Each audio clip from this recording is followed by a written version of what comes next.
Há um olhar que sabe discernir o certo do errado e o errado do certo. Há um olhar que enxerga quando a obediência significa desrespeito e a desobediência representa respeito. Há um olhar que reconhece os curtos caminhos longos e os longos caminhos curtos. Há um olhar que desnuda, que não hesita em afirmar que existem fidelidades perversas e traições de grande lealdade. Este olhar é o da alma. Newton Bonder. Lockdown 2020. Primeiro dia de inverno. O silêncio nas ruas e dentro de mim dizia: é o momento perfeito para iniciar esta história. Natureza sábia. Até ontem era outono e eu acompanhava pelo vidro da sala as últimas folhas caírem à espera da noite mais longa. Hoje, o sol tímido ilumina a parede em um ângulo diferente.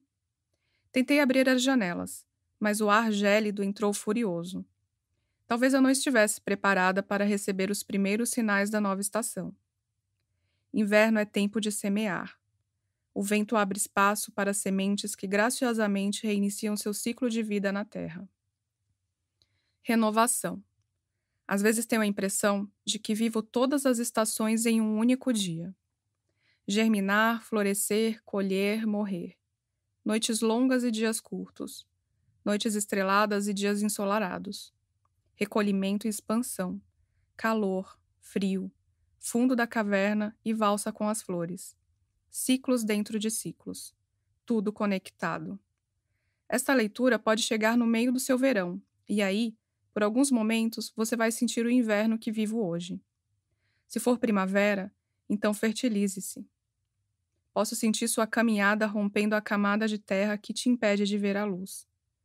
Se eu chegar no seu outono, talvez estas folhas sejam as últimas que você precise deixar cair para que tudo reinicie.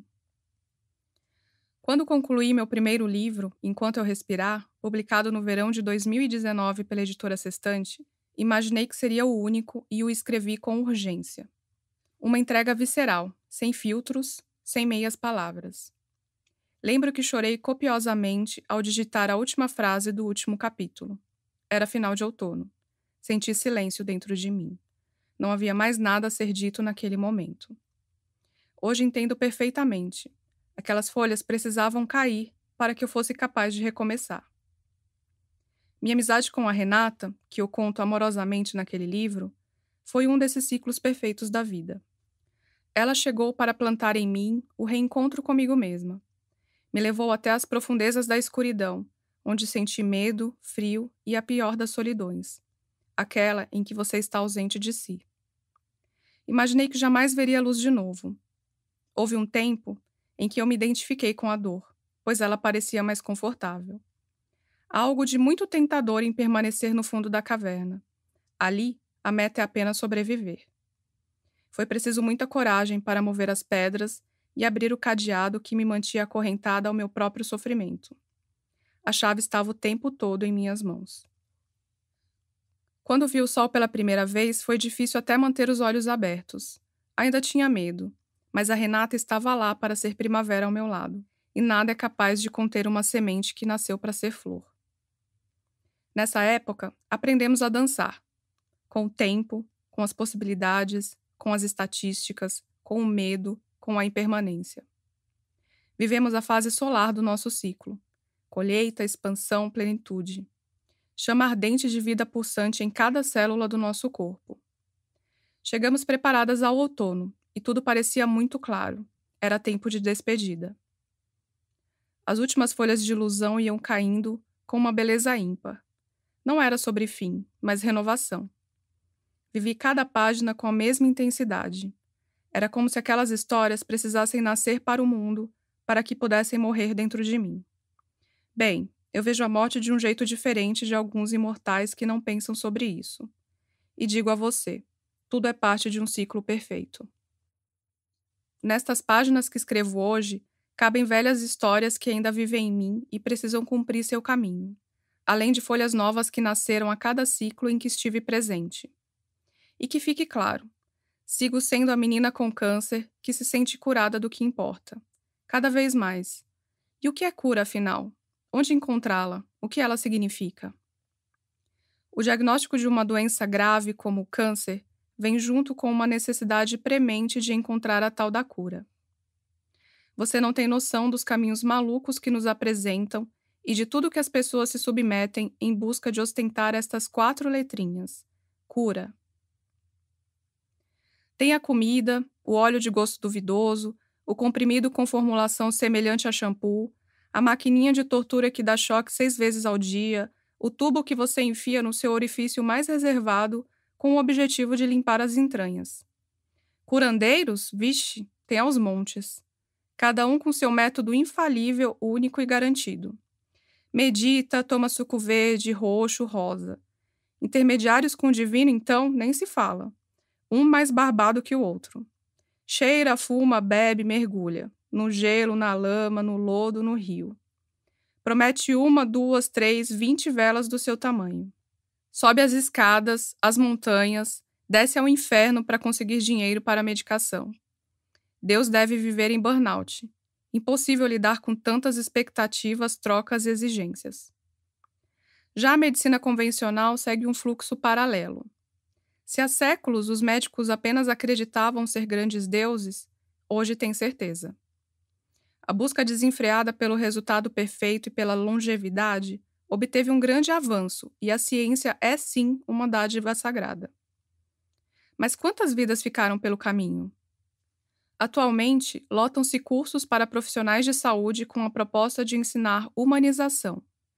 Imagine isso: ensinar o humano a ser humano para que ele consiga cuidar de gente. A verdade é que muitos pacientes são tratados como pedaços de órgãos adoecidos. A frieza impera, como se só importasse a biologia de um corpo que precisa funcionar a qualquer custo. Tudo culmina no sonho da tal da imortalidade. Ao longo de uma década de tratamento e ativismo na área de saúde, já ouvi e vivi as histórias mais tristes de negligência com o sofrimento humano. Nem sempre tem a ver com acesso a grandes hospitais e medicamentos de última geração, mas com compaixão e humanidade. Em 5 minutos no corredor do hospital público mais lotado, é possível oferecer mais cuidado do que na UTI do 10º andar do prédio espelhado da Zona Sul de São Paulo. E, caso você tenha a pretensão de viver muitos anos, talvez seja bom me ajudar a difundir essa ideia de que vale a pena humanizar a área da saúde. Somos todos pacientes em potencial. Pessoas que vivem o extremo de uma vulnerabilidade precisam desse olhar humanizado. Deveria ser uma condição sine qua non para a prática do cuidado. A sociedade também impõe uma espécie de muro em torno dos pacientes graves. O câncer, em especial, é um grande tabu. O tempo passa, a ciência evolui, a medicina se atualiza e, ainda assim, o paciente raramente é encarado com naturalidade por familiares, amigos, sociedade e medicina. O silêncio só é quebrado por falas constrangidas sobre o cabelo que cai, mas cresce, ou sobre a receita da cura escondida numa planta qualquer. Sem falar no discurso sobre transformar o paciente em um guerreiro. Não sei para vocês, mas guerra, para mim, remete à morte por motivos egoístas. Definitivamente nada a ver com alguém que enfrenta grandes desafios diários e é um vencedor, apenas por seguir em frente nesta dimensão chamada vida. Nosso grande compromisso nesta existência é evoluir como ser humano. Lapidar a si mesmo é a maior alquimia de todas. Eu tive um diagnóstico, mas não é preciso uma situação tão extrema para qualquer pessoa enfrentar questões existenciais que sempre culminam na pergunta: qual o sentido da vida? Vejo determinadas demandas como uma grande armadilha que, no final das contas, só provoca respostas moldadas pela nossa própria necessidade de fingir ter tudo sob controle. Por exemplo, ser o melhor, ter o casamento perfeito e uma vida invejada. Quem vive uma grande perda, seja da própria saúde, seja de um ente querido, um emprego ou qualquer coisa que convide a um momento de encontro com a realidade do não controle, irremediavelmente busca respostas. Na verdade, não se trata de perguntar nem de responder, e sim de ter uma consciência. Não sou diferente. Um dia, minha certeza de que eu teria todo o tempo cronológico do mundo para viver derreteu. Isso trouxe sofrimento e também me jogou no mais profundo abismo das perguntas e até ciladas em busca de sentido. Andei por caminhos inimagináveis à procura de respostas. Da religião à filosofia, da cúrcuma à ayahuasca, da umbanda à meditação, dos charlatões à medicina, da terceirização à autorresponsabilização, do externo ao interno, do inferno ao céu. Estava tudo na minha cara e não vi. Sim, e já quero compartilhar o principal spoiler deste audiolivro. A resposta sempre esteve no espaço que antecede todas as perguntas.